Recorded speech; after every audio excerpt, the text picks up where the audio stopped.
Okay, I think it's about 1 o'clock. And this is the session, the how, where, and why of traditional cultural properties. And we have a great panel. This will be a panel discussion. We've got, and I'll just go through all the panelists here. Eric Thorsgard from the Confederated Tribes of the Grand Ronde. Rick McClure from the Gifford-Pinchot National Forest. John Paulie from the Oregon SHPO. Eric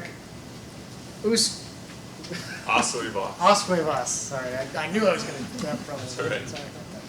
From the Confederated Tribes of the Colville. Scott Williams from Washtenaw. Katherine Dixon from the Confederated Tribes of the Umatilla Indian Reservation, and Doug Doerr representing Portland State University and quite a bit of the National Park Service as well through his experience. As you can see, we've mixed it up with both tribal representatives and agency representatives, and traditional cultural properties is a very important up-and-coming issue. It's about 25 years old since the original Bulletin 38 was published, and there is a desire with the National Park Service to revisit Bulletin 38 and to gather information from people, including you all, about how and the why and the where of traditional cultural properties. So I'm going to channel Paul Lothar. Paul Lothar is the National Park Service Chief of the National Register, and he's in charge of doing the update for traditional cultural properties. He could not fly out because of the sequester. Thank you, sequester. And that means you're here on your own time too, right? That means I'm here on my own time. I'm representing Portland State University. So we actually did a consultation meeting yesterday prior to the conference, and so I'm going to channel Paul a little bit and just talk a little bit about the update to Bulletin 38. It's been over 25 years since Bulletin 38 first came out. Paul noted that there are relatively few traditional cultural properties that are actually listed on the National Register. Very few. Most of the traditional cultural properties have come out of the 106 process, and they've been primarily determined eligible by consensus, with a few notable exceptions like Cape Wind and other ones. What is a traditional cultural property? The agency definition, and this is an agency definition, it's not anybody else's but the agency's definition. Other people may have other definitions. Is essentially a historic property that has an association with a living community and or their belief system. So it includes places that are tied to a community's history and that are important to a community's history. It could be places that are important in the maintenance of a cultural identity. It could be a location of religious activities for Native Americans and Native Hawaiian groups. Economic or artistic activities. It could be an origin site, culture history site, etc. Importantly, it's not just related to Native American and Native Hawaiian sites, but also can be other groups and other neighborhoods and cultures that are not indigenous to the United States. Traditional cultural properties, many of them are rural places, but many of them are also urban places. So there's no distinction between being out in the country or being in the city. And a good urban example of that is Chinatown could be a traditional cultural property. Why update the register? Well, as I mentioned, it's been over about 25 years since the Bulletin 38 first came out. Relatively recently, in the last 10 years, there have been a number of initiatives that have identified that it would be a good thing to update Bulletin 38. One of those is there was a summit called the Preserve America Summit that called the Park Service. It wasn't a major discussion point, but it was a discussion point that they should upgrade their guidelines tied to multicultural issues. In the call to action, which is the document that is for the National Park Service to do activities that will build up to the 100th anniversary of the National Park Service. One of those call to action items is to address the greater diversity and stories that are associated with all Americans, not just perhaps the privileged groups of Americans that were perhaps commonplace in the 40s and 50s and earlier in the 20th century. So greater inclusivity is an important aspect of that. So how is the Park Service updating the bulletin? They're doing consultation meetings like the one we did yesterday with tribes and Native Hawaiian organizations. And they're also, the Park Service is talking to many different agencies about the process. So kind of our panel is based on bringing both agencies and American Indian groups together in one room, and at the end we'll all be bloodied, and we'll have come hopefully some of the salient issues tied to traditional cultural properties. Now the last thing I'll talk about is the timeline for updating Bulletin 38. It will be delayed. Sequestration is having an effect. So consultation started in April 2011. It's, I think they're taking comments through early April, although their timeline for consultation goes to July of 2013. But if you want to get comments in on traditional cultural properties, here's the website. Here's a contact person, Alexis Abernathy, who works for Paul Lothar, and they will take comments up to maybe about the middle of April. So if you want to comment on the Bulletin 38 and you haven't done so already, make sure that you do that in the next few weeks. The release for the initial review comment is supposed to be September 30th of this year, probably be delayed. A second draft was scheduled for November 30th of this year to go out for review and comment, and then updated guidelines February of next year, 2014. So again, sequestration is going to have an effect on that schedule, but it will, we're not sure yet exactly what that effect is going to be. Now I believe I'm going to try to call Paul again and see if he, because I have my phone here and I think he can listen in, and he requested to do that, so let me see if I can get a hold of him. This is the performance art part of the presentation.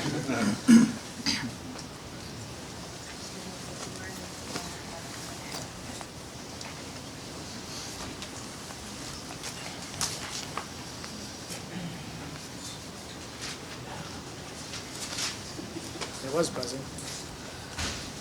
Oh, okay, he loses out. So we are taping this to send back east and as well.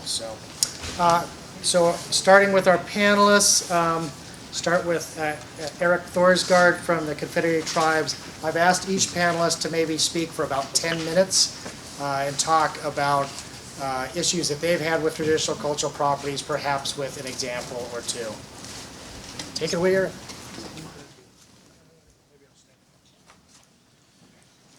As Doug said, my name is Eric Thorsgard. I'm the Cultural Protection Program Manager and Tribal Historic Preservation Officer for the Confederated Tribes of Grand Round.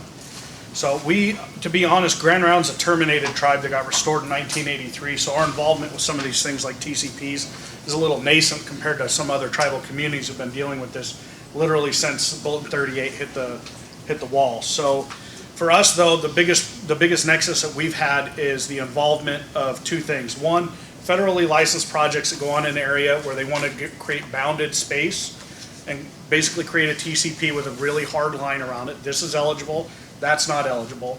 The other thing is that the creation of new language both through ACHP and NPS, as well as the new MOUs that were signed by Department of Agriculture and Department of Interior. Sacred space, sacred places, ethnographic landscapes, Native American ethnographic landscapes, TCPs. There's so many different terms, and we're using them all synonymously as well as distinctly, that it's creating confusion. And when I'm looking to create a place and bound it in order to protect it, I don't know what language, what federal federal bureaucrats using. and it seems to change by the day. And then on top of that is the problem that some federal agencies don't see Bulletin 38 as a usable document at all because it's not law. It's a guiding document, right? It's the how-to book and to involve it into Section 106. So that creates a whole new issue when we're trying to document places that don't have a 106 nexus and get them protected in perpetuity for continuance of cultural practice and identity. So for Grand Round, most of our ceded lands falls within Western Oregon, literally from the Columbia River down to the California border, from the Cascade Range to the Coast Range. So that means the majority of the I-5 corridor, including Portland here, fits smack dead right in the middle of our ceded lands, and our UNAs extend out past those on either side in north and south. So every time there's a project here in Oregon, 60% of the time it's falling within the urban zone and on the I-5 corridor, which means it's impacting Grand Round's interest area. And for some folks at Grand Round, myself especially, my historical and ancestral connections are here in the Portland Basin. So, of course, Portland is what, right? A big TCP, both for communities that are living here today as well as for tribal communities. And there's some places like the Willamette Falls, which are TCPs for a whole bunch of different communities, both tribal and non-tribal, and for a variety of different reasons. So how many of you have had an opportunity to read the TCP nomination that went on for Willamette Falls? Probably very few of you, right? Just a couple?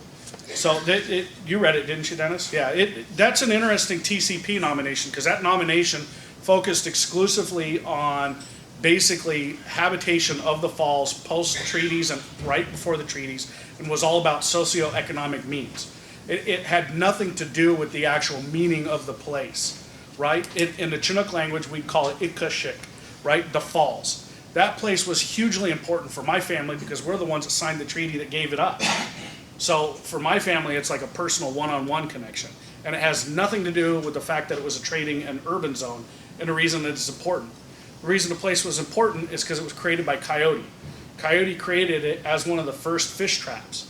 And as such, it was the place where we went to gather our fish. That's why it's important. It's important back to its beginning, its creation, how it was made for Indian people, not in how people used it later. And so there becomes a weird dyslexic conversation about how do you create eligibility for a TCP, and can you give away intimate, information from a tribal community, and then how do you get around it, right? Because for tribal communities, I'm a tribal member as well as working in heritage management.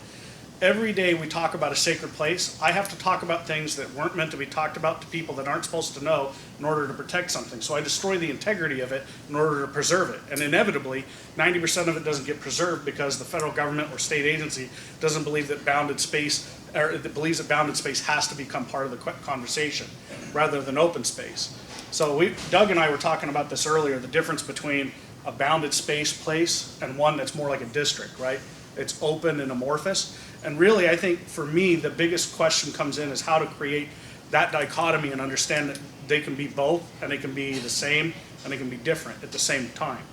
If there's a place like Neoconi Mountain, right? And in that case, there was a state project called OWIN at the time, Oregon Wireless Integrated Network. They wanted to build cell towers on Neoconi Mountain.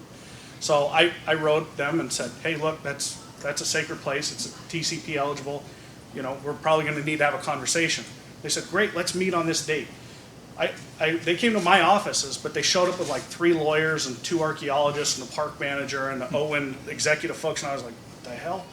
They showed up with a whole team of folks because their first assumption was that they were going to have to come in and fight about the issue. So I went back in my office and got out a copy of the Nehalem-Tillamook ethnography and opened it up to the first page and slid it across to him. Said, can you please read the first sentence? And ICE began his journey at Neoconi Mountain. I said, okay, so let's just put this out there right now. A white lady who's deceased now wrote this down and said this place was important with the creation of place and for Tillamook people, which came to Grand Round. So you guys said this place was important before I ever called you. So we need to get that set right from the start. And I kind of did that because they showed up with lawyers and I felt really intimidated, to be honest. But, right, again, we're getting back to this thing where we're having to talk about information and cultural knowledge that's not meant to be transferred in the written word. It's not meant to be transferred in a written document that gets reviewed by people who never visit the place. The importance of these places is embedded in the experience of them. It's not a place, it's the practice. The practice creates the place. Neoconi was created because that's where ICE began his journey. So Neoconi exists because that's where ICE began his journey, right? It's about practice, not place. And so we get into this weird thing where we're now having to figure out how do you create a differentiation between place and practice? Because practice has a landscape approach, right? But place is distinct. And places are just representative of a larger cultural practice. And when you take pieces out of it, the practice of culture becomes impugned upon and becomes harder to transfer down between generations. We have tribal youth in our community that have never had traditional roots. We have a young lady who works in our cultural resources department who's never had wild salmon, right? Things that are vitally important to the cultural integrity of our people, and they're being restricted because the practice is restricted because place is not respected, right? So I guess I would pose a question back to all of you. How do you protect practice when place is just a symptom of that practice? It's not the focal point. Does anyone have a good idea? Perfect the practice. Perfect the practice? So it's cultural practice though, right? So even if we have it perfected, we're trying to sell it out to the general public to get them to recognize it and recognize that place is a symptom of that practice. You see what I'm saying? It's a really hard thing. If somebody wants to come in and, let's say, how many folks here go to church regularly? Anybody? Okay, so there's a few folks. Now, I'll use Doug as the example since he's right, our mediator. If I came into your church and I said, you know what, I need to take all the pews out, I'm going to take all the stained glass in the front doors and the back doors, and I'm going to take the bathrooms out, but you guys can continue to use it, would the integrity of the church still be there? Yes. Well, okay. But this place is gone, right? Well, yeah, but the place is gone. Now, what if I came in and I said, I'm going to take the whole building, but you can continue to use the place? Is the practice still got integrity? That's a good question. It doesn't, right? It doesn't. And so this is where we fall into this weird category. Stacked rock features being the ones that come to mind right off the top of our head. How many stacked rock features can you disturb before a complex of them becomes irrelevant? One. That's all you have to knock down is one. Because somebody came there and intentionally prayed, and people have to come back and revisit that site in order to make sure that that prayer continues to last into existence. They don't even need to know what the prayer is. They just need to know that somebody prayed there, right? So if you have a complex set of rock cairns and you knock down one of them, the entirety of it has been impugned upon. And not just the place, but the practice itself, right? Because how can somebody come back and go, we maintain this place because it makes sure that our prayers last into perpetuity and our people continue to exist, when, oh, lo and behold, it's okay if we knock down the ones on the margins so that that pipeline can go in, or this house can be built, or this channel can be reestablished for the river for fish habitat, right? It's the practice, not the place. And I think that's where there's the big dichotomy with the Bulletin 38 and TCPs. This is my perspective. So take it with a grain of salt. But I'm open to any questions. I'm sure we're running out of time though. Maybe we have a question or two? Yes. I think a lot of times we separate natural resources and human activities. And this might be going beyond where we're just initializing this discussion. And as an archaeologist, the past couple of years or 10 years, I've noticed that humans are part of nature too. And I still think we're delineating the importance of human activities of places, whether they're sacred, just being present, or our contributions to enhancing nature or adversely impacting it. I still think that goes beyond.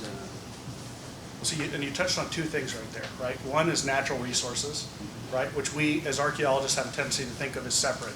Working for my tribal community, natural resources are just cultural resources that are designated under different set of laws, right? They're the same animal because they're involved in cultural practice and continuity of identity. But the other thing you said about, how did you phrase it? I just totally let it go. There it goes. It's natural resources, and it's a lack of interdisciplinary analysis. And really, as archaeologists, we have a tendency to not want to get into that. And I think there's a need for us to do that. As archaeologists, we tend to, we go out to do a survey. The first thing we do, put our heads to the ground and start watching. We miss all the scarified trees, and we miss a historic building, because we're not architectural historians. And then we forget to look up and notice that there's an Indian person doing cultural practice right there, and that it's a continuation of what we're seeing archaeologically expressed. It just becomes kind of like, and I think that there's a need for archaeologists who are working in TCPs to reach out and work with tribal communities in partnership. And I think that there needs to be a need to teach archaeologists how to do ethnographic work much, much better than what's being done. And I'm not saying that the focus of archaeologists needs to change completely, but there needs to be a broadening of horizon. And the other facet is how to work with living communities. Because let's be realistic, TCPs are important because there's living communities that they're important to, right? But an archaeologist is trained to look at broken bits of bone and stone, and who cares about the people, right? That becomes an ancillary issue once you have to get your permits and do consultation as part of your practice. You don't get trained on how to do that.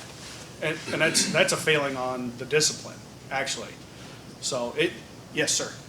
I think you've made one of the more eloquent statements about the association of TCPs with National Historic Preservation Act, something that we've been kind of locked into since the 90s, and we'll see a sort of uncomfortable fit right at the get-go. And I think at this point in time, there's a increase of sophistication. What we're really talking about is trying to strengthen the NEPA process and social assessments, and having a stronger intergovernmental section to NEPA analysis, and place-based interests such as this would be a paramount right up front in scoping ethnographic assessments.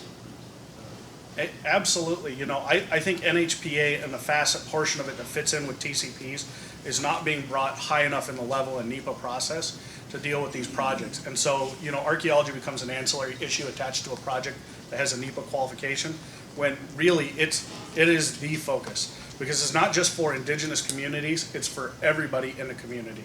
And it's the broadest umbrella. There was somebody over here. Let's okay. defer questions. Let's maybe take just one per Okay. speaker, just to make sure all the speakers. Panelists get to do their thing. So Rick McClure will give us an agency perspective.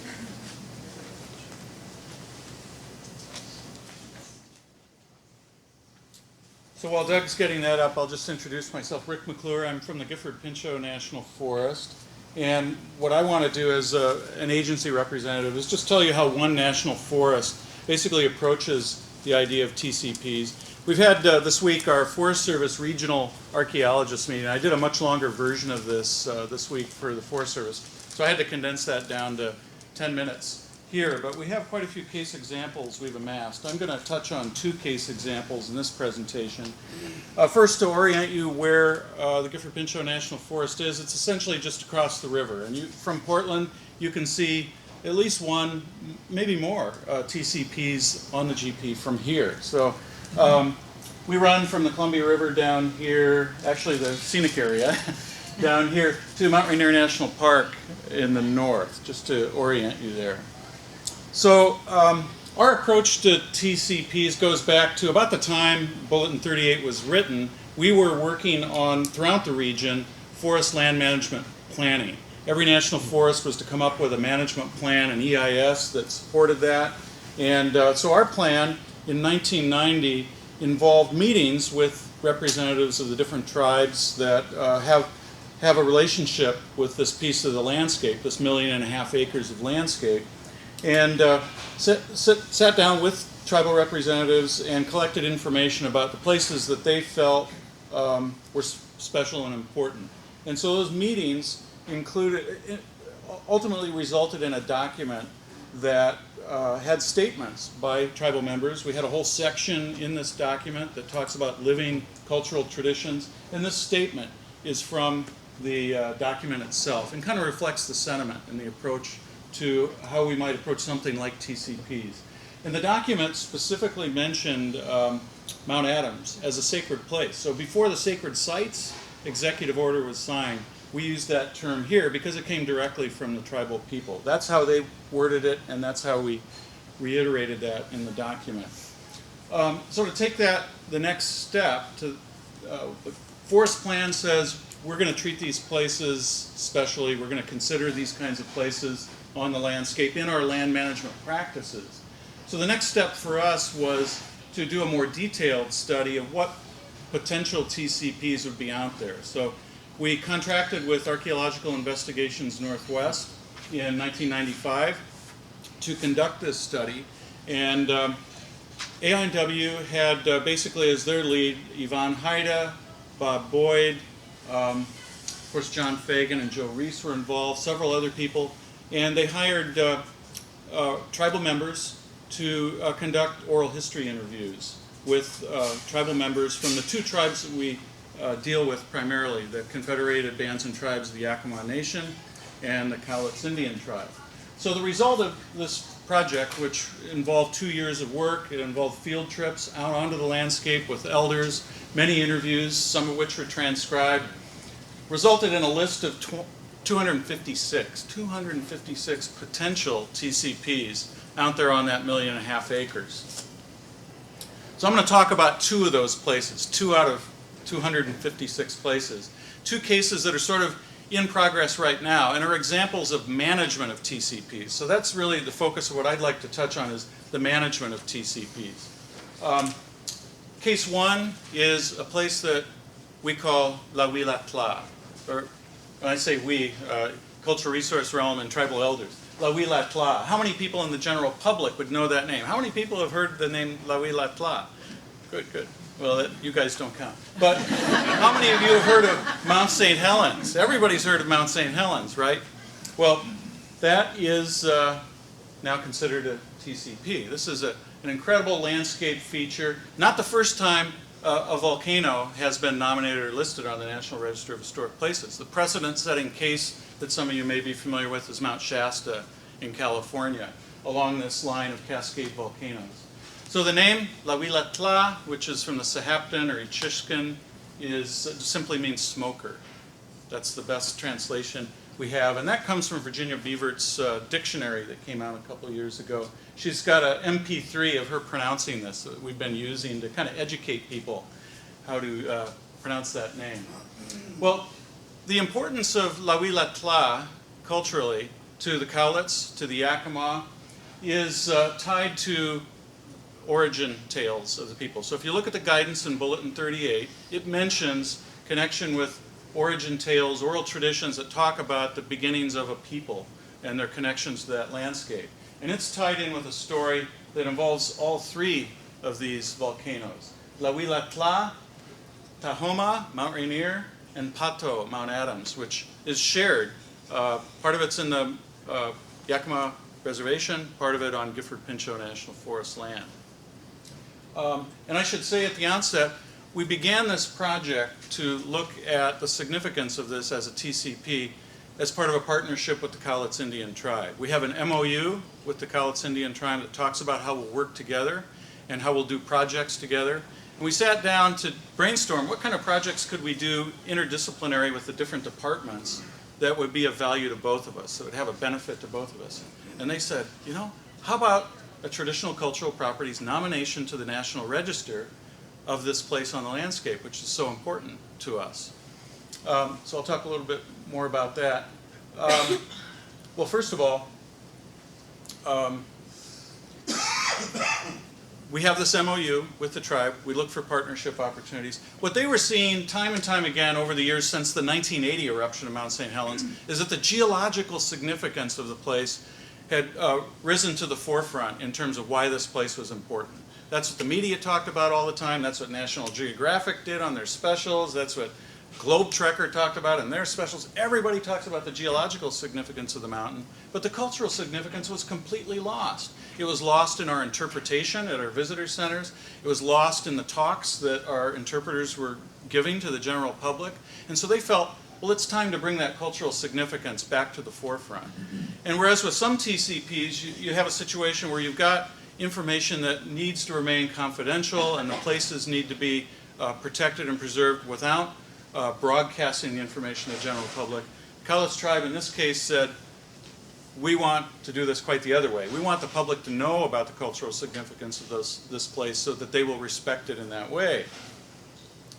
So, of course, we have great historical documentation. This is Paul Kane's painting from 1840s, 1850s, Royal Ontario Museum that shows an eruption in progress in 1847 with tribal people on the river in canoes witnessing this experience. So not only did they have oral traditions that put this back into the myth age, the time before Speleai made the place ready for people to come and live on the landscape, but within their own oral history, within the recent centuries, they had witnessed eruptions of this mountain. They had seen it as a violent piece of the landscape, throwing fire, throwing rocks, and that goes back into the Myth Age. You can look at the descriptions of these entities from the Myth Age, and that's one of their characteristics, is this volcanic eruptive nature. So here's 1980, the big eruption of 1980.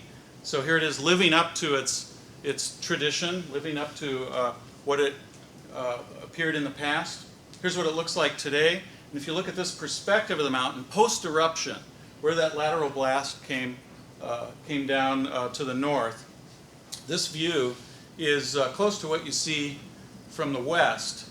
And to show you the importance of this as a landmark, as a reference point within the territory of the Cowlitz people, the importance of the landscape to their tradition, their official tribal emblem includes a salmon, the Columbia River, and La Huilatla.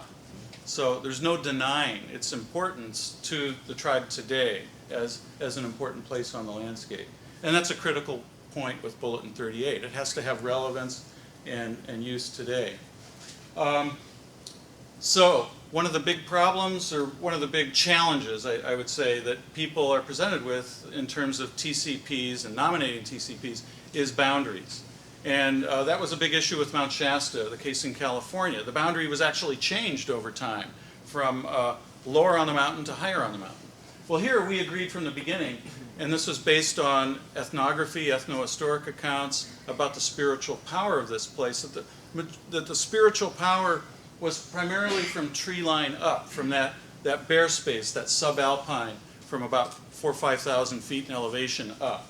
And that's, you can see this, what's green is below timberline. We have a trail there, it's called the Lewitt Trail, that encircles the mountain, a recreational trail, that is pretty much right at timberline. So we all agreed that would serve as the TCP boundary, and that's what we went with for the nomination. So it was just last month, the Governor's Advisory Board on Historic Preservation, or Governor's Advisory Council on Historic Preservation, met in Olympia to consider nominations to the National Register, all of which were buildings, historic buildings, except for this one, landscape feature, TCP. And here we have Chairman Bill Ayal from the Cowlitz tribe, Allison Brooks, SHPO, at the meeting where the Governor's Board unanimously voted to pass this on to the keeper of the National Register for listing on the National Register of Historic Places as a TCP, as a cultural landscape. So the importance of this struck me when we were in the SHPO's office in Olympia and asked how many TCPs have actually been listed to the National Register. And the answer was 2.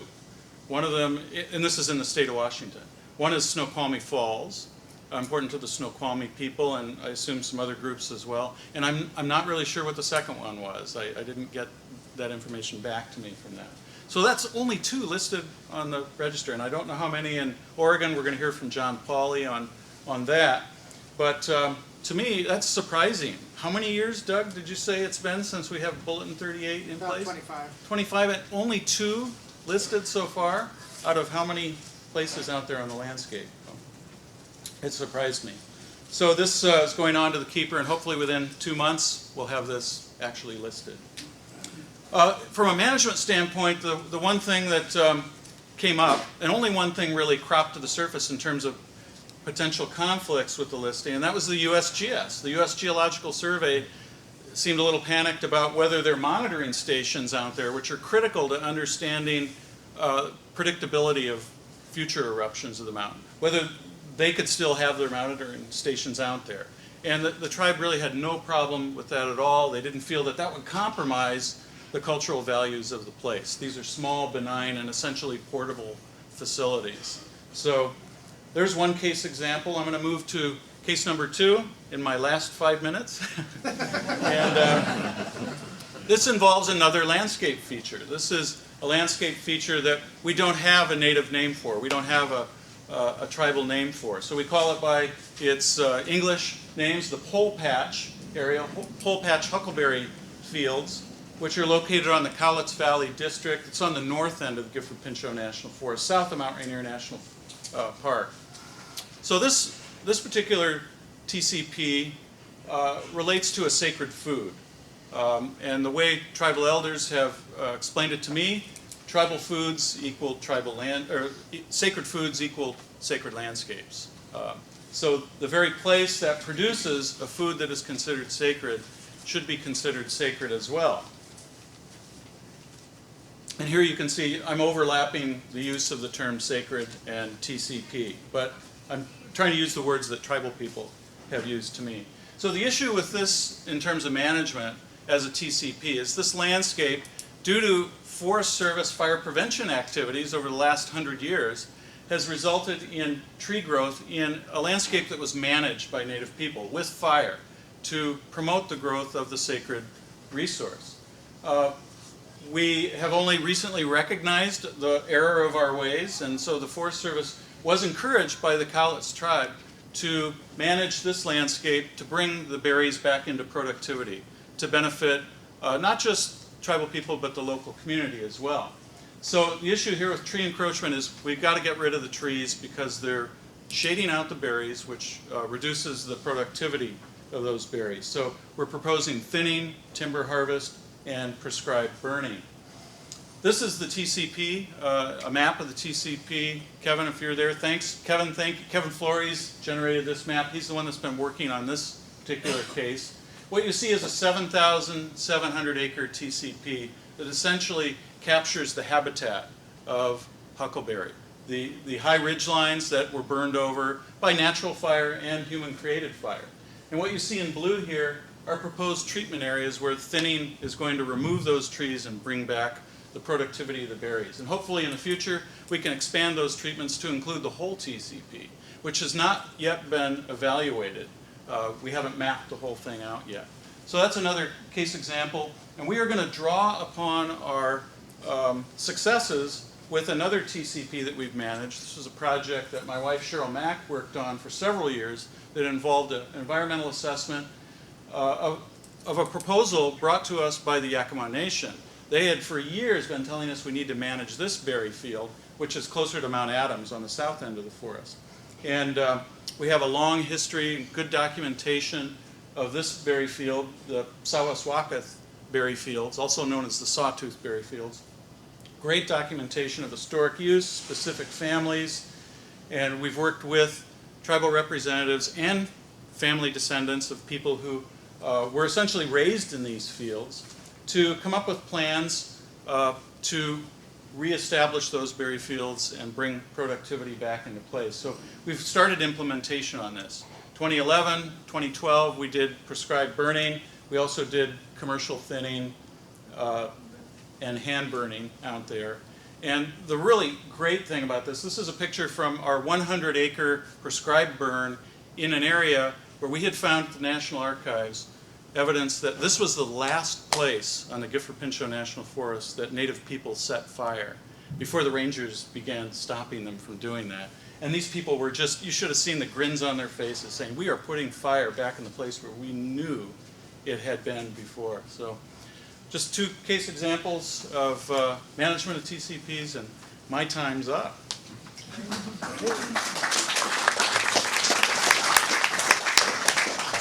Thanks, Rick. You ate into your question time, though. Okay, no questions. If you have questions, save it till we want to make sure everybody has a chance to speak. John Paulie, a SHPO perspective.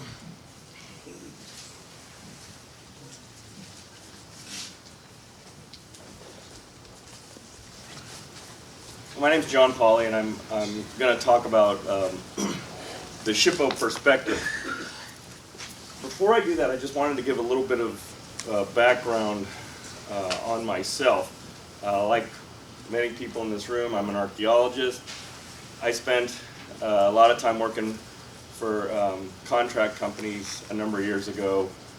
We would dig sites, we would evaluate them, based on intact stratigraphy, and some places based on the number of artifacts or types of artifacts and stuff like that. You'd throw a section in your report about ethnographic background. You'd maybe copy a paragraph out of the handbook on North American Indians for the area you're working in.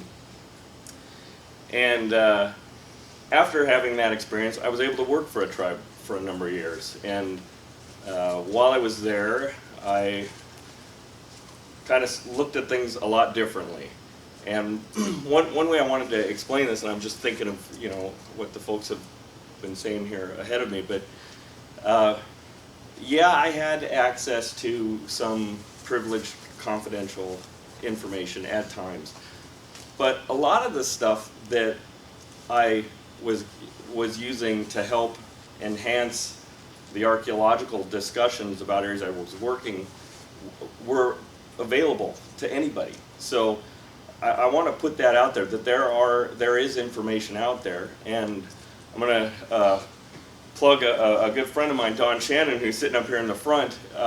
He gave a talk last year at this conference on ways to find the information. I think you called it mining archival texts, and it was a really great talk. And you know, you'd look at a place on a map, and yeah, there might be a couple of archaeological sites, but then when you start looking at all the other information that you can get from how it was used throughout history and all that, it really starts to flesh out the story. So I just kind of wanted to bring this up a little bit before I give our SHPO perspective. And I also wanted to say that, you know, a lot of the sites I had to work with, you know, for those years with the tribe were in a reservoir. They were sites that were eroding, deflated. So it's almost like, you know, I guess like sometimes when people unfortunately lose their sight, their hearing becomes better, you know. I didn't have the intact stratigraphy. I didn't have all these things to help tell the story of these sites, but I was able to find out an awful lot about what was going on just by putting other pieces of the puzzle or relying on other bits of information, and a lot of the stuff you can get from stories and you know, in addition to a lot of the information that a lot of the tribes collect for their elder interviews and transcribing old audio tapes and things like that. But in any event, a lot of the stuff's available, so I thought I'd get on my soapbox here for a second while I had a room full of archaeologists. Now into the SHPO perspective. Okay, I've worked at SHPO now for 2 years, so to answer the question, number of TCPs that are listed on the National Register in Oregon is 0. Number of TCPs that I have reviewed in the 2 years that I've worked at SHPO is 0. We don't get that many.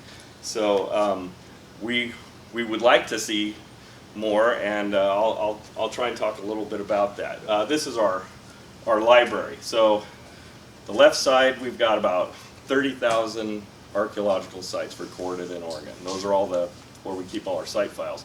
On our right is where we enter the reports. I was the last archaeologist to leave the building this week, and the last report I entered was number 25,610. So that's how many reports are in there. And in our library, in this section right here, there's a little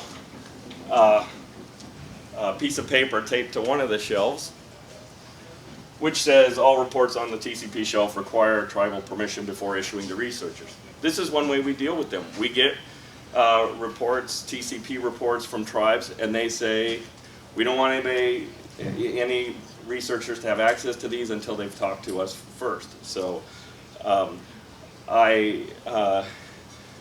you know, I don't have permission to look at these, even though I will enter them back there. Any of the ones that have been there before I was there, I don't look at. So I would ask for permission myself. But I wanted to, you know, do some counts on them, so I did count them, and I'll get to that in a second. If you do research, and Matt Diedrich's going to be giving a presentation here soon about our database becoming available online, much like Washington's Wizard. That's going to be happening at the end of April, and you're probably going to get something like this that'll pop up if you do hit an area where one of those reports is referenced, and it'll just say that you need the permission from the tribe, and so and that's what researchers will see now when they're at SHPO. So since Bulletin 38, 1990, 13,966 reports have been submitted to SHPO. I did a search for how many of these were TCP reports. There were 32. 23 of them are on the shelf that require tribal permission. I found another 9 that don't require tribal permission and that are available to researchers. So that looks pretty bad. I mean, it's kind of showing that, boy, you know, that's kind of the similar problem throughout the country, you know, since 1990. There's not a lot of stuff being done on TCPs. And here I just combined them it doesn't even register in a bar graph, you know, it's so low. But what I started to look at was the year we received them. And I actually, you know, saw some exciting trends, I guess, if you could call it that, but it's starting to pick up a little bit. We're starting to get more. And if you look at it by decade, the first decade we had 5. The second decade after Bulletin 38, 18, and we're about 3 years into the third decade and we've already got 9. So, you know, we're getting more. Let's see. So, these are some thoughts that I had. We're not qualified to assess integrity on TCPs. None of us in the SHPO office are. We're not qualified to assess integrity of TCPs. So, my view, and what I believe is the view of SHPO, is that if we get a TCP, if we get something that we're told is important for any reason to the tribe because of place, we're going to accept it. We do prefer the NPS 10900 form, but we'll take any format. And I joked earlier that I said we would take something drawn in crayon on a napkin, and I was asked if we could get that on tape. So there it is. But really, we will. I mean, we have what are, you know, we have what we call ticklers. You know, if we hear from somebody calling in that says, even about archaeological sites, you know, there was a site that's supposed to be in this area, we'll put a dot in our GIS to, when somebody has a project in that area, they can go field verify it. But if we get information that, you know, on an area, we might just put a little buffered polygon in there just to reference it. So.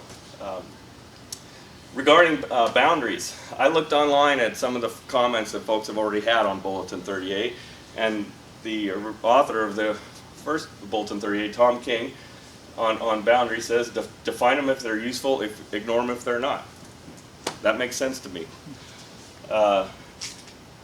When I did have some discussion with Dennis Griffin in our office, the state archaeologist, he says that sometimes the issues that there's trouble with is how to do mitigation. But basically, since TCPs can come in all different shapes and sizes and kinds and things like that, it's going to have to be on a case-by-case basis, working in consultation with tribes and federal agencies and how they want to deal with that. So I don't think that we'll, you know, that's as much of a stumbling issue. And also, I wanted to point out that we don't have any TCPs for anybody that's non-tribal. So of the 32 that we have, those are all tribal TCPs. And I would also say that our TCP shelf, it also includes, I mean, it's not always including things that may be labeled as a TCP, but it's something that the tribes still want to have the person work through them before they get access to it. So that's SHPO.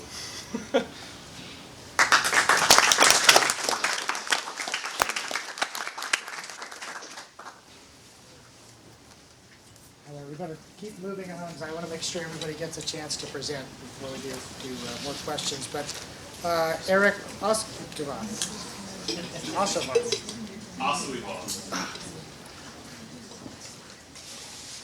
I'm going to get that. It's all right. I get it wrong sometimes too. Well, I'm Eric Osley-Voss, and I am an archaeologist for the Colville Tribes, Confederated Tribes of the Colville Reservation. I've also worked on several TCP studies in the last couple years that I've been with them. I guess to add a little bit to the nominations, I believe it was our resource archaeologist, Amelia Marchand. She nominated a TCP in 2007, and it got rejected by the keeper. And so we're working on redoing that and making sure that we can get it accepted. They had various issues that I won't go into, but part of it was the boundaries, and that has been already talked about. So the Colville Tribes, traditional territory, make up 39 million acres in British Columbia, eastern Washington, just a little part of Idaho, and into Oregon. We have 12 tribes. They are Chief Joseph Nez Perce, Palouse, Moses Columbia, Sampoil, Nispelem, Colville, Lakes, Okanagan, Methow, Chelan, Intia, and Wenatchee. I have them all memorized. I just want to make sure I didn't leave any out.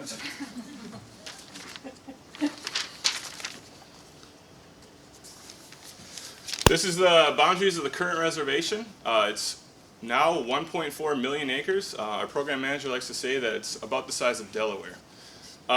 So it's quite a large area. This is reduced from original reservation of 2.9 million acres. Two major rivers border the reservation, the Columbia on the east and the south, and the Okanagan on the west. We have a diverse setting from forested uplands to shrub steppe lowlands. TCPs are places that contribute to the definition and maintenance of the Colville Confederated Tribes' identity and culture. They are a wide range of places important to the tribal community. These places may not be obvious or have meaning to persons not familiar with the tribal community, and Section 106 consultation allows the affected community, in our case the Colville Tribes, to determine its places of importance. So, how do we approach TCPs and when we do TCP studies? Our TCP program developed this methodology, a 5-tier approach, and uses it for compliance work and our compliance-based work on other historic properties as described in Section 106 implementing regulations. As you can see, these are the 5 steps: overview, documentation, inventory, evaluation, and treatments. We usually, in our studies, we do the first 3, and if needed, we do evaluation and treatment afterwards if we just deem it's necessary. We are leaders in carrying out ethnographic fieldwork in the state of Washington. We have access to informants with long-standing relationships and ties to the land, and many of our employees work on projects relevant to their families. This is our tribal employee and tribal member, Lawrence Harry, and he's interviewing people at the contemporary tribal fishery below Chief Joseph Dam, and that's actually the last place that salmon can migrate up the Columbia River.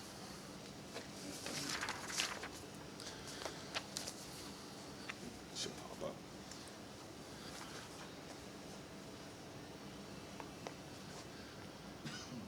So, our overview step is the initial step in TCP management. The research provides an accounting of available information and potential to those sources to aid in TCP inventory and evaluation phases. Sources include but are not limited to ethnographic reports, previously recorded oral history information, allotment records, probate records, maps, photographs, archived materials. Also previously recorded archaeological, ethnographic, and historic properties and information related to those properties may have a direct bearing on TCPs. Such data is not only useful in understanding individual TCPs, but also aid in developing historical context during the evaluation portion of the study. We also have an oral history database and a whole slew of oral history transcripts that we have recorded and transcribed. Our oral history transcripts is an electronic folder in one of our confidential servers, which has entire transcriptions of informant interviews. By searching TCP transcripts folders, we can find every instance where a word is mentioned in interview. We have transcripts that are stored on audio, video, in multiple formats: mini discs, digital video, CD, DVDs. We have all the equipment to do the interviews, to do the recording in the field. And we search it using keywords. And just because we don't find it on the original search, it's probably because we didn't word it right.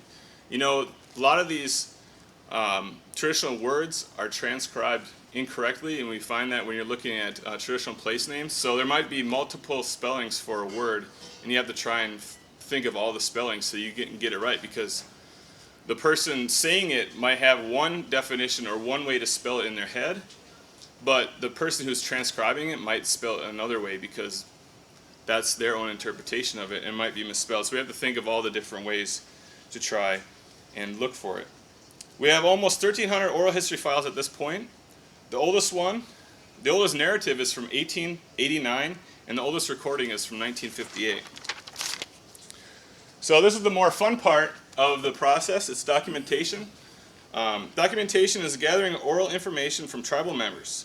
Informant interviews, if applicable, are conducted to gather information on place names, rock images, oral histories, legends, stories, resource areas, burials, sacred places, habitation sites, and special use sites.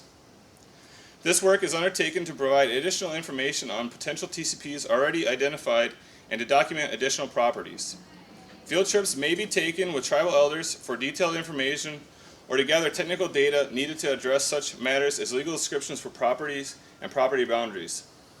As you can see here, this is tribal member and one of our employees at History Archaeology program, Lucy Lovano, and she's interviewing tribal member. He probably doesn't want to be called a tribal elder yet, but Johnny Womer, and he took us out to a mining site where we had heard of, but we didn't know the location, so he brought us there and he was telling us what he knew about that area. So the end result is the inventory. It's your TCP report. The inventory is all material from overview and documentation. It is compiled and mapped for reference. Tribal authorities are consulted for verification of data and linguistic accuracy. An inventory of potential TCPs will be entered into a computerized multiple field database or catalog.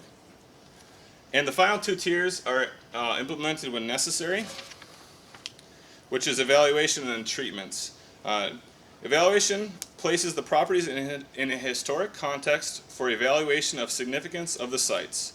National Register and CCT tribal criteria for evaluating TCPs are applied to the data to determine if they are eligible for the National Register of Historic Places. And finally, treatments are developed if significant properties are to be adversely impacted by an undertaking and action needs to be taken to mitigate the impacts. These are just a few. I realized when I saw Scott that WASDOT wasn't on here, but that was one of the ones that we use all the time.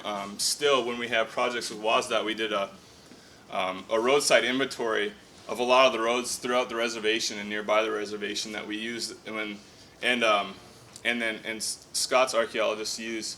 So when they have a project in this area, they can say, even if it is deemed exempt, they can take out our inventory and say, well, maybe we should consult on this because this is close to this TCP. There might not be an archaeological site there, but they can use it and consult us and make sure that their exempt practice still doesn't hurt any other types of cultural entities. This is a bit outdated of a map, but this is just some of the TCP studies that we've done in Eastern Washington. Hey, we're always looking to do more, guys. You can see that we have the expertise here, and we're always honing our skill. So finally, how does this apply to you, the archaeologist? First of all, you come to us with a consultation letter. Sometimes you have a map, sometimes you don't. We like it when you have maps. Send us a good map that we can read. The point is, you guys want your projects to go through as fast as possible in the consultation process, right? Well, if we have to spend hours trying to find out where your project is located, it's just wasting our time, and we're going to be more likely than not to say, we don't concur with your project, work on it. We can just send it back to you because that's what we're able to do. We don't have to go through there and find the fine details. We do usually, but it's going to help your cause out a lot. Also, think outside your 1 mile APE radius. You know, as archaeologists, we say, oh, we don't have to look within 1 mile. There's only 2 archaeological sites, but they're like 0.99 miles away. We don't have to worry about that.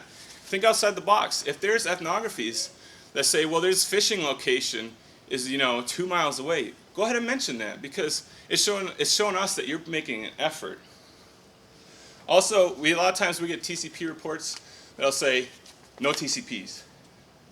Well, then we look at their bibliography, and they don't have any of the ethnographers of the area. Tite, Spear, Ray, any of those people, those all have ethnographies for that area. They're publicly available. You can go lots of places to get that information. If you are having trouble, send your bibliography in for a review. We can tell you if you're looking in the right place or not.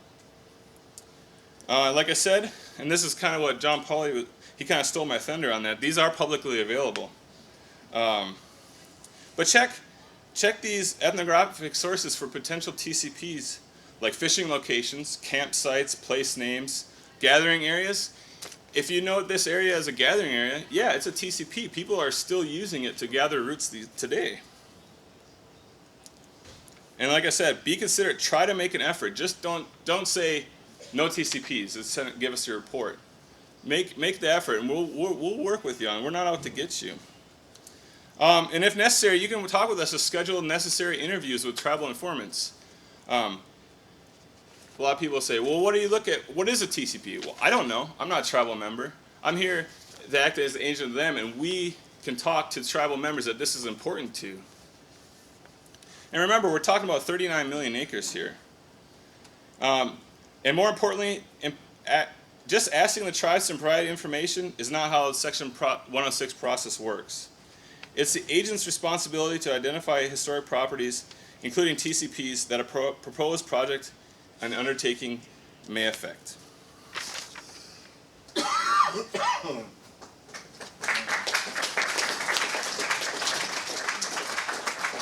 So just because there's a built environment doesn't mean there's nothing there. This is the Grand Coulee Dam, and you can see these are all important places still. Thank you.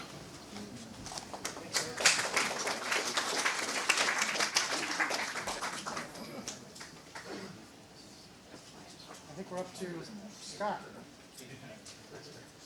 Hi, I'm Scott Williams. I'm the Cultural Resources Program Manager for WSDOT, and I have some specific examples I will talk about, but I want to touch on a few issues first and let you know I've been with WSDOT for 5 years, so this is mostly about WSDOT, but it's also based on other work I've done. I spent probably one of the most informative years of my life working as the DAP liaison to the Federal Columbia River Power System group, which is working in eastern Washington and here along the Columbia River. Learned a lot there, so I'm going to bring some of that in too. I think we're in a good position at WSDOT because WSDOT takes tribal issues really seriously. It's a bad thing, but we can all thank the Port Angeles grading dock for that. Because of that, our engineers listen to us at least somewhat more than they used to about things like TCPs. So we don't have the issue in our agency as much of dealing with TCPs and having somebody say, well, how do we know that's really a TCP? So a couple of people have mentioned boundaries. Boundaries aren't as big of an issue for us. They become an issue for the keeper, the National Register, I think, although Columbia Point South had a boundary, but not a real specific one. So we try to take them pretty seriously. We know that really the only way to identify them is you have to work with the local communities. So Eric was talking about that consultation process. I think the National Historic Preservation Act works to identify TCPs. I know if you get on like Tom King's blog, he says the whole thing's useless and maybe NEPA is a better way to approach it. I've been involved in a lot of NEPA projects or a lot of NEPA studies, and it is one way to address it, but I don't think it addresses it much better. I think if you're actually doing Section 106 properly and doing consultation, it works to identify these properties and then to work with whatever the affected group is and say, how can we mitigate them, avoid them, that kind of thing. My experience with NEPA has been, at least at WSDOT, they're way more focused on things like the Endangered Species Act. than they are about things like cultural resources. So NHPA is our way to really bring that to the forefront. As I've mentioned at WashDOT, we've dealt with several in the last few years. I think the hardest thing for us as cultural resources specialists to communicate to non-cultural resources specialists, so in my case, it's highway engineers. And highway engineers think they can engineer a solution to any problem. So the hardest thing to communicate to them is kind of the emotional value of TCPs. So I would almost disagree with John about, you know, there are no non-native TCPs in Oregon. There's bunches in Washington and Oregon, except we call them national parks and national historic landmarks. They get a whole different status. But if you stop and think about it, that's what national parks and national historic landmarks are. They're the dominant culture's TCPs. We've worked, there's 2 in Washington. We've identified several others with tribes that we have not actually nominated because we haven't been asked to nominate them, but we treat them as NRHP eligible and deal with them that way. So getting across to the engineers, especially if it's something that is not nominated, or if it's something where we can't draw, the TCP runs from this block to this overpass to this thing. Getting that emotional part about getting people to understand that they are important. So I'm going to channel the former Colville TIPO, Camille. She, at one of our trainings one time, pointed out that if you think about the World Trade Center, I have no emotional connection to the World Trade Center. I've never been to New York City, didn't lose anybody in the attacks, never gone to visit the big flag poles and all that stuff. To me, the World Trade Center is kind of like, well, it was a sad thing, but life goes on. You go to some other kind of dominant culture TCP like Pearl Harbor. I grew up in Hawaii. My dad was in the Navy. We were stationed at Pearl Harbor. That's a TCP for me. So trying to communicate to people who, especially if we're dealing with tribal TCPs, trying to communicate to non-tribal members, especially engineers, that significance. That's, I think, our biggest challenge. It's not so much even the boundaries. It's trying to get them to realize it's important. So one of my examples is we are proposing to build a new ferry terminal at McClure. If you've ever been to the McClure ferry terminal, it's kind of on the south end of this landform. North of it was a U.S. Air Force oil tank farm. Well, that landform that the ferry terminal, the oil tank farm, and old downtown McClure sits on is a TCP. It's a treaty signing site. We brought that up at WashDOT, and the ferries guys were like, okay, yeah, you know, we can see that. You can't dispute it in the historical documentation. It's like, but so what? All we're going to do is put a ferry terminal out there. You know, what's the big deal about a treaty signing site? I'm not a tribal member, but I can imagine a treaty signing site is a pretty big deal. And that's what we've been told. So in that example, you know, WashDOT has worked with the tribes with a lot of consultation under the National Historic Preservation Act to talk about what can we do out there, what can't we do out there, where should, you know, how should the ferry terminal be sited. There's other issues out there as well. There are archaeological sites that have to be considered as well. So we're moving towards, and I won't say we're there yet, but we're moving towards trying to design a ferry terminal that somehow respects the place without adversely impacting it. And I'd say that's the other big issue for us with TCPs, is we don't need to know a lot of the details. We don't need to know, you know, family ties necessarily or specific rituals. You know, we don't have to have a tribe come to us and say, well, it's significant for this reason because A, B, C, D, you know, blah, blah, blah. But we do need to know a general sense of why it's significant in terms of how our projects are going to impact them. So Eric mentioned we have, through WashDOT with federal highways, we have a list of activities that federal highways, DAP, and most of the tribes have agreed are exempt from further Section 106 review. And it's typically small things like a sign. You know, we're going to put in a new speed limit sign. But as Eric mentioned, we've worked with the Colville to look at areas, especially on the reservation and in eastern Washington in general, where maybe that would be an adverse impact. It's easy for me as an archaeologist to say a sign's going in a hole, 6 inches by 18 inches, that's no impact. But we do try to consider the bigger picture there.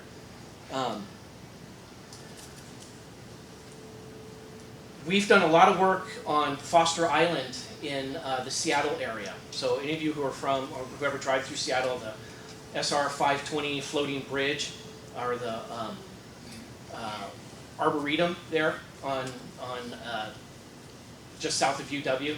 The bridge goes over the tip of a peninsula. That peninsula used to be an island. Foster Island. It's a known burial place. There's no doubt about it. It was logged in the 1880s, I want to say. And as they were announcing the logging, they said, oh yeah, the Indians had lots of burials out there, and now we're going to log it. Then the Arboretum came in, so we've been dealing with that issue. And I think that's another good example where working with the tribes, trying to figure out, the original bridge went in 1965, 64. Nobody bothered to ask then. The new bridge is going next to the original bridge. So how much of an impact? There's already a bridge there. The island has been heavily modified, has been turned into this peninsula. It's now an arboretum. How do we work through those issues? But rather than just saying, oh, well, too bad, there's already a bridge there, it has no integrity, the burials are all gone. We are trying to work through, okay, how can we design the new bridge to have the least impact? And there, for us, it's kind of a tricky, it's almost a double TCP. There's Foster Island, then there's the Arboretum, which is an Olmsted design park. So for a lot of folks in Seattle, the Arboretum is, I'll call it sacred ground for the dominant culture. And there's a lot of issues there for that. We've had some really good success. I'll just use one more example. One of our highways and local programs projects. I don't know, Katherine, if you were going to talk about this one, but a place, Columbia Point South, where through the Section 106 process, the city of Richland wanted to build a museum. And they wanted to build it on this piece of property that the tribes had told them since the early 90s? 80s. Since the 80s. That's a sacred place. Don't build anything there. Thought they had an agreement with the city. City came and said, we got this great plan for a museum. The tribe said again, that's a sacred place. Please don't build it there. And it wasn't, don't build your museum. It was, don't build it there. We'll help you pick another place for it. It had to go the TCP route because certain proponents, not us, not the tribes, were pretty much like, well, it's just empty, vacant land, so what if it's a sacred area? This is going to be a really cool museum. It's going to really help everybody understand the area. And I guess it would be, kind of using the example of the church Eric used. If I came into somebody's church and said, you know what, I'm going to tear down your church and I'm going to build a Starbucks because a Starbucks is really cool and you can sit and talk and you can still do your religious ceremonies there. No problem, right? Well, probably not. So in that case, finally, and I think it really was it wasn't the National Historic Preservation Act. It was identifying the TCP and then through Section 4F of the Transportation Act, really forcing the city to say, you need to come up with an alternative, that you're not going to get your federal highway funding to build this. Even though it was a museum visitor center, they had to get an airspace lease to get off the highway. That was our hook into it. So I think those were most of the main points I wanted to make. There was one more that I had written down, but so the other thing was I would say in the 5 years I've been at WashDOT, and then another bunch of years doing archaeology and CRM and working for different agencies. I wouldn't say that this has never happened anywhere in the U.S., but I have never seen an issue or an instance where a tribe has come in and said, well, we're going to call this area a TCP just because we want to mess up your project. When we're told an area is a TCP, it's a TCP. I mean, there's reasons for it. So kind of also to echo John, when we're told by a tribe, hey, this area is important, we're not going to say, well, prove it. We're going to start with, okay, it's important, how do we work around it? So at least at our program level. I don't always speak for the engineers, but So I think I'll finish there. So.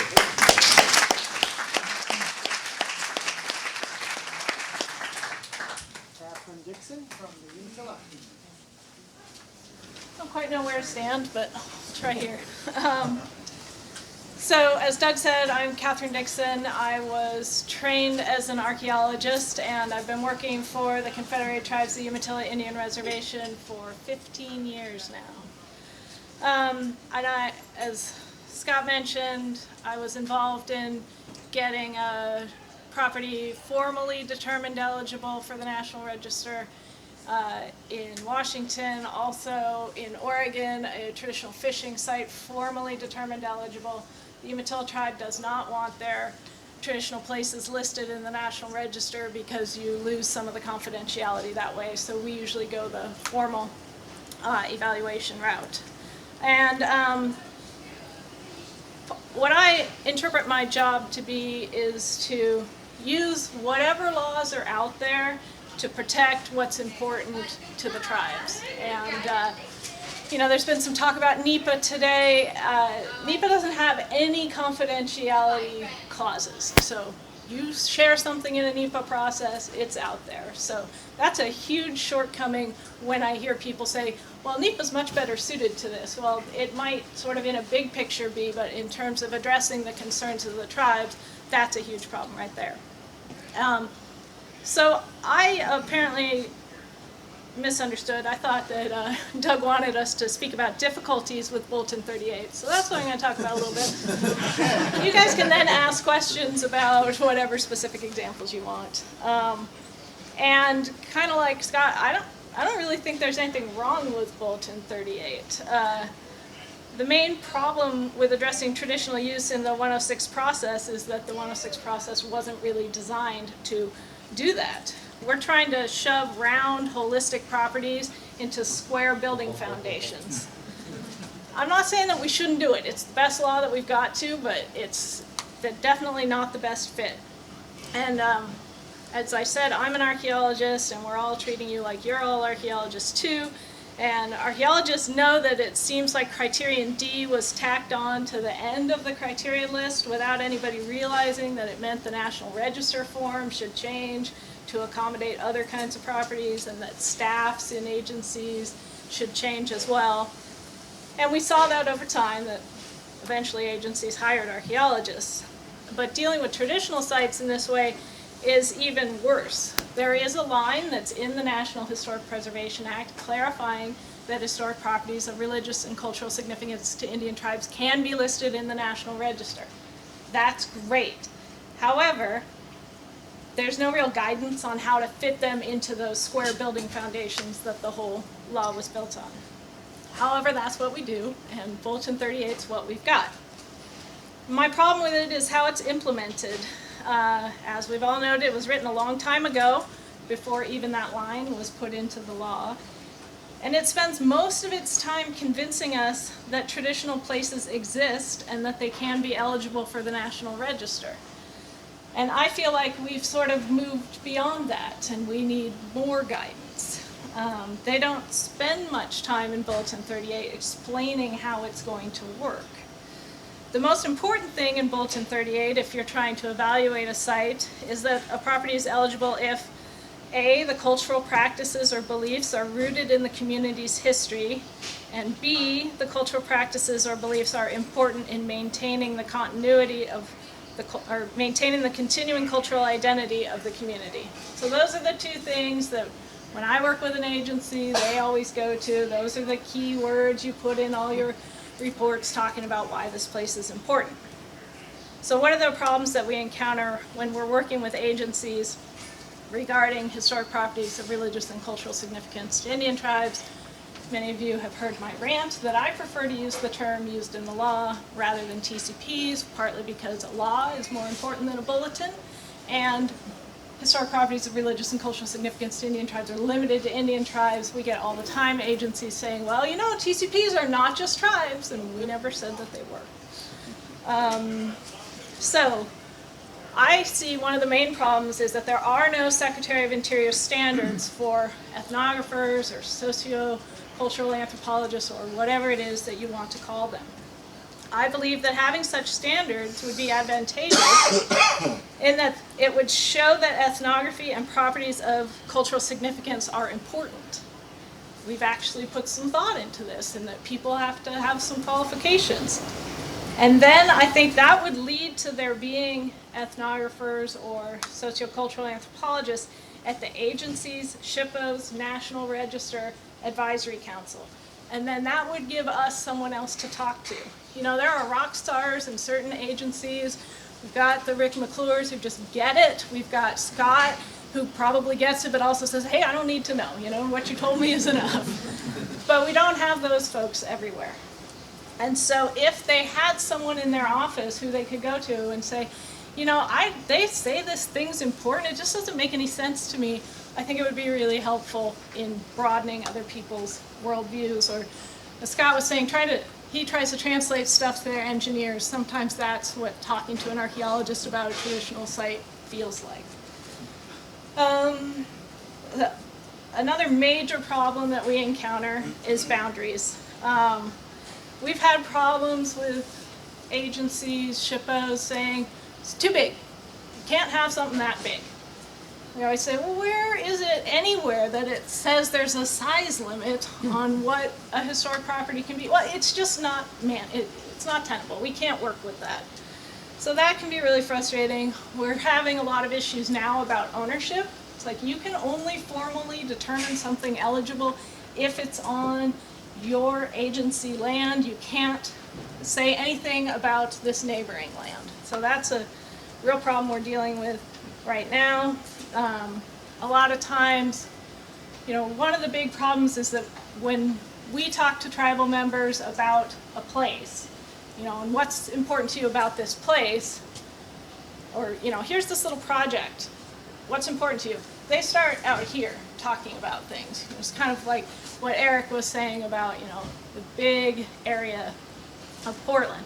And so, you know, the agencies are like, no, I only care about the corner of 5th and Clay. It's like, okay, but I need to talk about how that fits into a bigger system. I need to talk about how these things all fit together. So we get pressure to divide things into their constituent parts when the way that they have meaning to the community is as a whole and how they relate to each other. We've also had problems with confidentiality. John did a great job of talking about how the Oregon SHPO has made efforts to keep information confidential. Not everybody is the same, and sometimes, you know, you give something to an agency, you had a really good relationship with a staff person at that agency, that person leaves, 5 years go by, they don't have a cultural resource person anymore, you go in there trying to do a literature review, they're like, oh yeah, it's all in that cabinet. You open up cabinets, there's stuff in there that nobody should see. So there are some serious issues about confidentiality, which is why I think a lot of times you see tribes either developing multiple versions of documents. Here, you can have this sanitized one. If you need more information, we have a version of that. You can come and look at it at our office, but you cannot take it with you outside of the building, and things like that. We've also had trouble with agencies and SHPOs having difficulty deferring to tribes regarding integrity and eligibility.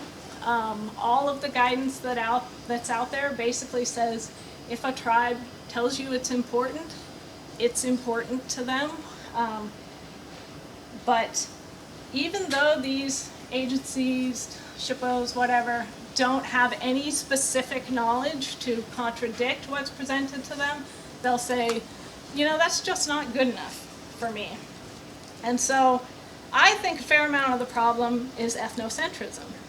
We were all trained as anthropologists. We all took that introduction to cultural anthropology class, and we all learned about ethnocentrism. And then we archaeologists went off on a course where we disregarded that learning, and so we have our worldview, and we have trouble remembering that other people have different worldviews, and that if we're going to be considering the importance of a place to those people, we need to consider their worldview. Paul Luther I will again channel him. He told this great story about somebody telling him the difference between needing to see something to believe it and needing to believe something to see it. So to me that just sort of captured sometimes what I feel like I'm up against when I'm trying to explain why something is important to a group of people in with a different worldview. And back to Bulletin 38, it anticipates all of these problems. It tells you how to deal with them. But nobody likes to look at that part of Bulletin 38. They just look at the part with the cultural practices or beliefs are rooted in the community's history and they're important in maintaining the continuing cultural identity. They don't read that part where it says, you know, if they tell you it's important, it's important. If they tell you it has integrity, it has integrity. You don't get to tell them it doesn't have integrity to them because you don't actually know.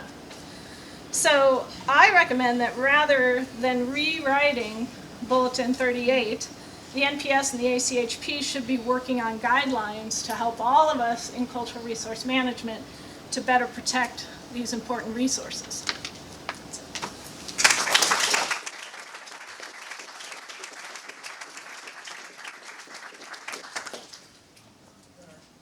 Last speaker is Dr. Doug Duer, who's going to talk about some of his experiences working with the Park Service and protected species. And then we might have 5 minutes of discussion time. Oh, you poor people. I appreciate your endurance. I'd like to donate the first 10 seconds of my talk to allow you to stretch, stand up. We've been in this steamy room for a very long time. I'll try not to keep going too much longer. How do we turn this off? I'm serious. You can stand, stretch. Just trip over there. There you go. See?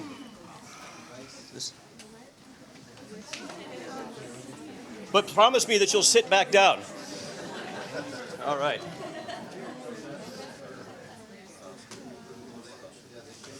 Very good.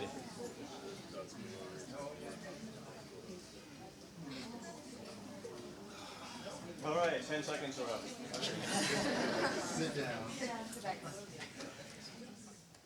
As my friend and colleague Dr. Doug Wilson said, I am Doug Duer. I'm with Portland State University and have been also with the Pacific Northwest Cooperative Ecosystem Studies Unit for about a decade. And I started off with my preparation for this talk trying to enumerate the number of TCPs that I've helped to document, and I decided it was just a lot. I got at least in the 70s, in terms of the numbers that I've actually been involved in documenting directly. A great deal of those are with the National Park Service. The majority of the places that have been at least considered as potential traditional cultural properties in the western coast of the country, I've had some involvement with, except in Colville country, where we have things in hand.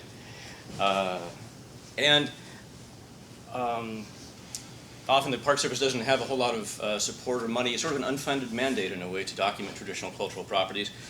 So I don't tend to get called in for a lot of pure research, but I tend to get called in for the documentation of places that are being adversely impacted by something. That's often how I get called in.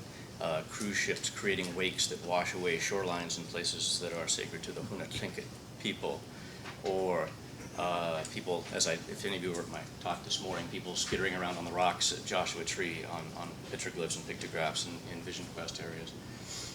But I also do a lot of work directly for and with tribes to help document and protect traditional cultural properties. The Klamath tribe is probably foremost among them for the last 15 years or so. I have helped advise a number of different projects with the Klamath, helping them to deal with the power lines and pipelines, highways, any number of other forms of destruction that are brought up on their homeland almost daily because of their unique position with all of the trunk power lines and pipelines going through their homeland. And I have found in that process of working specifically with the Klamath tribes and with other tribes that the TCPs, the documentation of TCPs, not necessarily the nomination, we'll get to that, has been a very powerful tool, not only for the preservation of cultural resources as we conventionally define them, but also of the vast array of natural resources in that natural resource checkbox within the agency worldview. that are culturally significant, as Eric pointed out, Eric Thorsgard from Grand Round. Many of those things we think of as natural resources are themselves cultural. And so we've gotten involved in the Klamath territory and things like protecting interests in traditional cultural properties along the Klamath River when the potential relicensing of the Klamath dams is in question. Looking at salmon fishing sites, for example, and discussing whether or not they have integrity if they have not had fish for a very long time. What kinds of integrity do they have? If we don't allow fish back, do they continue to lose their integrity? What does that mean from a compliance standpoint? And we've been able to develop some interesting legal responses that have helped a little bit in terms of the tribe at least having a meaningful voice within that planning process, not just within the narrow confines of Section 106, but really within a broader range of review through the NEPA process. Again, cultural resource laws being pertinent, American Indian Religious Freedom Act, NAGPRA, and so forth, but also these things then segue into Endangered Species Act and a number of other things. And so what we're talking about here, though, and I think we've all kind of hinted at it, is that we're talking about the cultural significance of place, and that is a unique issue. Places endure. We, if you haven't noticed, don't. We occupy the land, we're here for a time, we pass it on to the next generation, and we die. And that landscape, it persists out there. It's something material that we share with previous generations. We can stand, we can look at that mountain in the same way that our ancestors looked at that mountain 100 years ago, 1,000 years ago, and see that place as they described, see it as it is spoken about in oral tradition. And we know that they stood there, and that is a powerful thing. So we share those things over time. And they have cultural functions that go beyond the fact that people merely use them or do things there. I know some of this will be very familiar to some of you. Every tribe I work with and for teaches their children with rocks. You know what I mean by this? I have children. It's often tempting. Stop hitting your sister. Go to sleep. But they use rocks, landmarks, the things on the land, discussing, for example, stories that have deep meaning to people, have moral lessons about how you live your life and how you don't live your life. And if you steal food from other people, this is what's going to happen to you. And all of that is linked to the land, linked to the landscape, landmarks you can see all around you. As you walk through the landscape, you're reminded of those stories. Your grandparents can be gone for 50 years and you'll still hear their words in your head telling them about how you shouldn't, harass your brother and sister. You shouldn't steal food. You shouldn't do a lot of different things because you're seeing those things over time. Those landscapes endure and they continue to help in the transmission of cultural knowledge from one person to another and from one generation to another. And that function of intergenerational transmission of knowledge is a fundamental part of what makes a traditional cultural property significant. If we can demonstrate that a place has that function, again, this takes it out of the sort of ether of, is it important, is it not important? If it is important in a demonstrable way in helping transmit cultural knowledge, because after all culture is intergenerationally transmitted information. You know your culture because your grandparents, your elders taught it to you. You didn't just sort of pull it out of the sky. Okay? Maybe you did. Maybe you're a gifted person that way. But by and large, cultural knowledge comes through elders to us. We pass it on as elders to the next generation.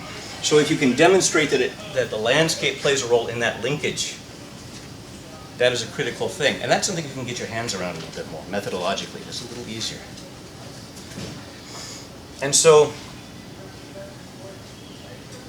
there are ways of measuring this that get a little bit beyond that ethereal question and allow us to demonstrate with some veracity in a way that, when there are multi-million-dollar projects on the line and they're saying, prove it, as sometimes happens, be able to say, well, look, elders are taking their kids out there today. They're learning about this place. That place means something. That's showing that it's still important today, and it's going to be important for as long as those kids walk this earth, and probably beyond.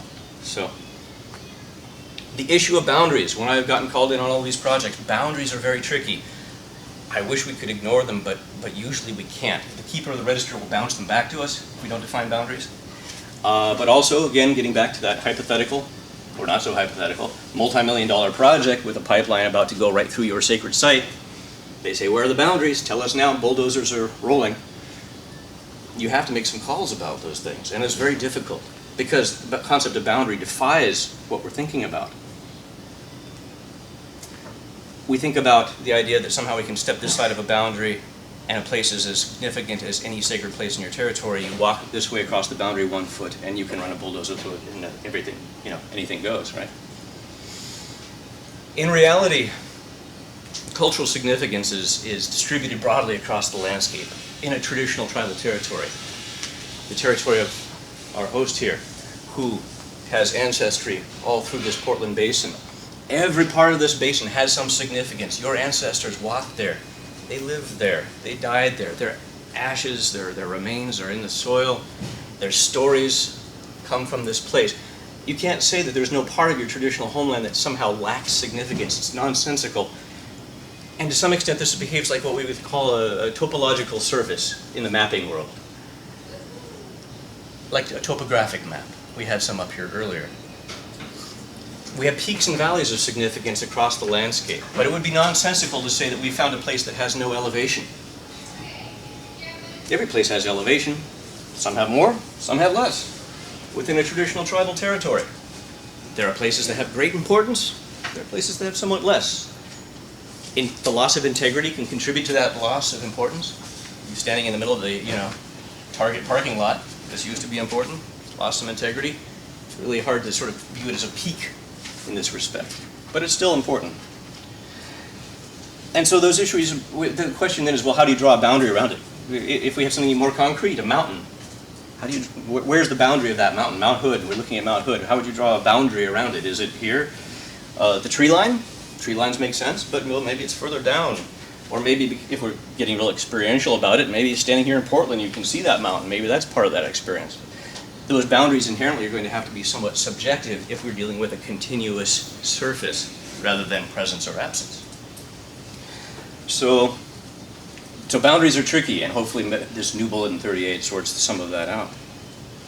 There are the continued issues, too, about the National Register connection here. There's something very odd about the fact that in this country we have used the National Register as the device for documenting these things. I can understand how it got there. And we're dealing with the fact that these places are being said to be significant, nationally significant to Indian nations as, say, Monticello is to the American nation, for example, or something along those lines. That there is a kind of significance at a national level, but it's a very odd thing. Maybe I have just not gotten around enough in the world, but I have to say I have never met a tribal spiritual practitioner who stays awake at night dreaming of the day that their sacred places will be on the National Register of Historic Places. That is not the objective, ultimately. That objective is not what really motivates people. It's the dealing with the protection of the integrity, the protection of the integrity of the culture, and the protection of the integrity of the landscape upon which the culture depends for its continuity. But the ambiguities that we're talking about, the National Register disconnect, the problems with boundaries, all these create this kind of wiggle room, which is very complex with applying Bulletin 38. So now we have strange situations where, again, multi-million-dollar projects waiting to go. Industries are beginning to bring in their own people to assess TCPs to provide a counterbalancing narrative against the tribal perspective, and this is a very slippery slope. And this is one of several reasons why it is in tribes' best interest and a lot of other people's best interest to shore up, to some extent, the problems within Bulletin 38. So I could talk about a lot of specific examples I've worked on. I'm kind of out of time, but I can say that we've been working on, and Paul Lothar and I have been communicating about this, for example, some of these stack rock features that Eric Thorsgard can tell you about in more detail, where we have very diffuse areas of great importance to tribes, and we're trying to somehow protect those. And there's an increased movement toward dealing with diffuse areas and trying to capture diffuse boundaries within things like multiple property nominations that reflect the old multiple property nominations within archaeology, but essentially you use the, say, the places people visit, the stack rocks, as the skeletal structure of your multiple property nomination, and then use traditional cultural property assessments as this kind of overlay. And so there's a movement in the new bullet 38 to not really have TCPs be a separate category of property, but to actually have them be sort of an overlay that intersects with more conventional property, which is an interesting concept, and I'm intrigued to see how they do it.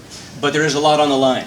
The integrity of places of importance, the integrity of tribal culture that continues to rely on these places for intergenerational transmission of knowledge.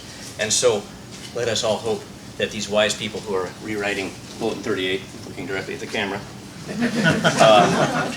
do a very good job of it. There's a lot at stake. Thank you.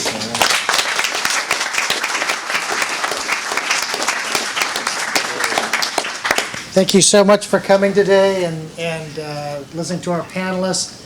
And my original goal was to have an extra 20 minutes to actually talk and interact with the audience. That unfortunately didn't happen, but I would encourage you to continue the dialogue, you know, in the hallways, in the bars, elsewhere in the conference. I think this is a very important issue. There's still time to comment on this draft. There'll be other drafts coming out, and you know, it's important, I think, at this time to get this right and to really improve our ability to address Bulletin 38 and to address some of the issues that we've identified. So thank you very much for coming. Is there a draft? You said It will be coming out in So comment on the September. Okay, so what I'm understanding then is that we comment now, and then put out a draft, and we get to comment on the draft. That's correct. And then there'll be another draft, and you get to comment on that again. Okay. So, lots of times to comment. Okay. Thank you. All right, thanks, Doug.